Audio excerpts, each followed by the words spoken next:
В продолжение упражнения собака морда вниз или походка с собакой. Вот такое вот упражнение. Нам нужно положить палку на кулаки и пройти ее вперед, назад и так несколько раз. У нас хорошо здесь вытягивается задняя поверхность.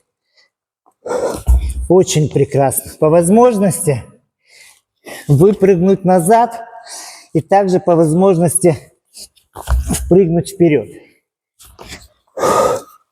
Очень прекрасное такое вот упражнение, утреннее, вечернее.